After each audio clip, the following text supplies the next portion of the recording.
اعوذ باللہ من الشیطان الرجیم بسم اللہ الرحمن الرحیم۔ نعیم بن مسعود بنو اشجع کے ساتھ آیا تھا۔ بنو اشجع بنو غطفان کی ذیلی شاخ تھی۔ یہ وہی نعیم بن مسعود تھا جسے ابو سفیان نے 20 اونٹوں کے وعدے پر مدینہ بھیجا تھا تاکہ وہ مسلمانوں کو قریش کی قوت اور ارادوں سے خوفزدہ کر کے انہیں وعدہ کے مطابق دوسرے سال بدر کے مقام آنے سے روکے۔ اس وقت وہ اپنی ساری ہوشیاری اور چرب زبانی کے باوجود ناکام ہو گیا تھا۔ نعیم بن مسعود ایک دن بارگاہ رسالت میں حاضر ہوا اور عرض کرنے لگا، یا رسول اللہ صلی اللہ علیہ وآلہ وسلم، میں مسلمان ہو چکا ہوں، لیکن میرے مسلمان ہونے کی ابھی تک کسی کو خبر نہیں۔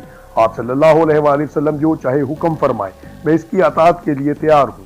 تو آپ صلی اللہ علیہ وآلہ وسلم نے فرمایا، دشمن کے درمیان کسی طرح انتشار پیدا کرو، کیونکہ حالت جنگ میں دشمن کو دھوکہ دینا جائز ہے۔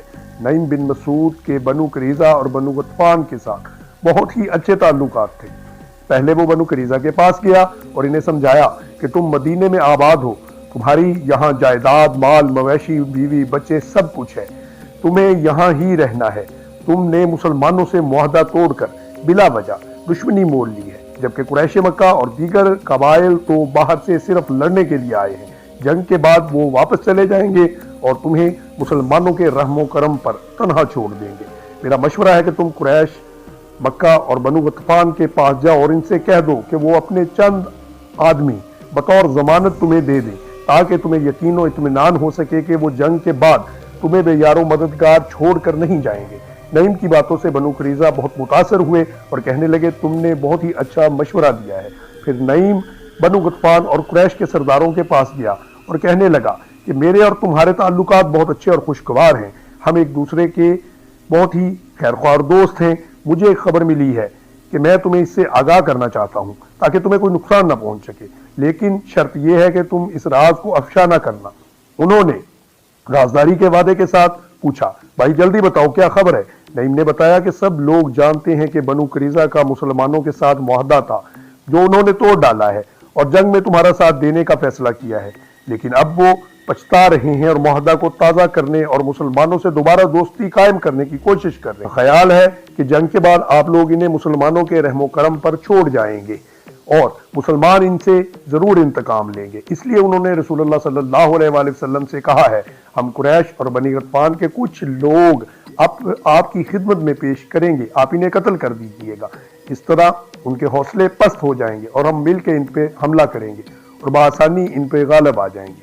اس مقصد کے لیے بنو قریظہ بطور ضمانت تمہارے کچھ آدمی طلب کریں گے۔ اگر بنو قریظہ تم سے کچھ آدمی بطور یرغمال طلب کریں تو تم ایک آدمی بھی ان کے حوالے نہ کرنا، ورنہ تمہارا ناقابل تلافی نقصان ہوگا۔ ابو سفیان نے قریش اور غطفان کے سرداروں سے مشورہ کرنے کے بعد ہفتے کی شب شوال 5 ہجری کو بنو قریظہ کے پاس ایک وفد بھیجا۔ اس وفد کا سربراہ اکرمہ بن ابو جہل تھا۔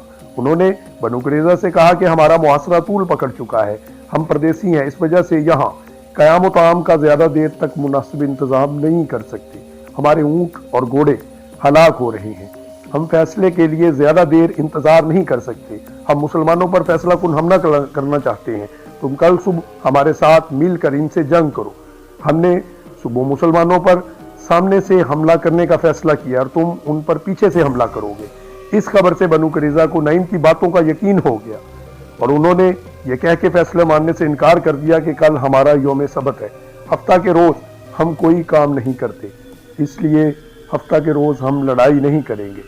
دوسرے، ہمیں خدشہ ہے اگر تمہارے لیے لڑائی جاری رکھنا ممکن ہو گیا تو ہمیں بے یار و مددگار چھوڑ کر چلے جاؤ گے اور ہمیں مسلمانوں کے حوالے کر جاؤ گے، اس صورت میں ہم ان سے مقابلہ نہیں کر سکیں گے، لہٰذا جب تک تم کچھ آدمی اعتماد بطور ضمانت ہمارے حوالے نہیں کرو گے اور اس کے ساتھیوں کا خاتمہ تک تم واپس نہیں جاؤ گے، ہم تمہارے ساتھ مل کر محمد صلی اللہ علیہ وآلہ وسلم کے خلاف جنگ نہیں کریں گے۔ ابو سفیان اور اس کے ساتھیوں نے بنو قریظہ کا جواب اور شرائط سنی تو انہیں نعیم بن مسعود کی خبر پر یقین آ گیا۔ انہوں نے بنو قریظہ کو پیغام بھیجا کہ ہم ایک آدمی بھی بطور ضمانت آپ کے حوالے نہیں کر سکتے، اس ضمانت کے بغیر ہمارے ساتھ شامل ہو کر محمد صلی اللہ علیہ وآلہ وسلم کے خلاف لڑنا چاہتے ہو تو کل جنگ کے لیے نکلو۔ قریش کے اس جواب سے بنو قریظہ کے شکوک و شبہات گہرے ہو گئے۔ انہوں نے آپس میں مشورہ کیا کہ قریش نہ تو صرف لڑائی کرنے آئے ہیں تو لوٹ مار کریں گے، ناکام رہے تو اپنے گھروں کو واپس چلے جائیں گے اور ہم بے یار و مددگار رہ جائیں گے۔ اس طرح نعیم بن مسعود کی کوشش کامیاب ہوئی اور اللہ تعالیٰ نے بنو قریظہ اور اتحادی فوج کے درمیان پھوٹ ڈال دی۔ سخت سردی کا موسم تھا، جنگ کی صورتحال ایسی بن چکی تھی کہ اتحادیوں کے لیے محاصرہ اٹھا لینے کے سوا کوئی چارہ باقی نہ تھا۔ اتحادیوں کو محاصرہ کیے 25 دن گزر گئے تھے۔ اس دوران ایک رات سخت آندھی کی صورت میں دشمن پر اللہ کا عذاب نازل ہوا۔ بڑی تیز و تند آندھی آئی جس سے ہر طرف اندھیرا چھا گیا۔ آندھی نے خیمے اکھاڑ دیے، جانور رسیاں توڑوا کر بھاگ کھڑے ہوئے، ہانڈیاں الٹ گئی، لوگ تاریکی میں آپس میں ٹکرانے لگے۔ غرض یہ کہ ہر طرف آفت ہی آفت تھی۔ تیز و تند آندھی نے کفار کو بدحواس کر دیا، کفار کے لشکر میں افراتفری پھیل گئی۔ اس صورتحال کو بہانہ بنا کر اتحادی فوج کے سپہ سالار ابو سفیان نے محاصرہ اٹھانے کا اعلان کر دیا۔ دشمن کی فوجیں رات کی تاریکی میں میدان جنگ کو چھوڑ کر بھاگ گئی۔ ابو سفیان کو بھاگنے کی اس قدر جلدی تھی کہ جب وہ اونٹ پر بیٹھا تو اسے اتنا ہوش نہ رہا کہ اونٹ تو بندھا ہوا ہے اور وہ اونٹ کو بھگانے کے لیے پے در پہ تازیانے مار رہا تھا، جبکہ اونٹ کھونٹے پر بندھا ہوا تھا اور وہ اپنی جگہ سے ہل نہ سکتا تھا۔ ابو سفیان نے عمرو بن عاص، خالد بن ولید کو 200 گھوڑوں کے ساتھ پیچھے چھوڑ دیا تاکہ وہ بھاگتے ہوئے لشکر کی نگرانی کرے اور خود آگے نکل گیا۔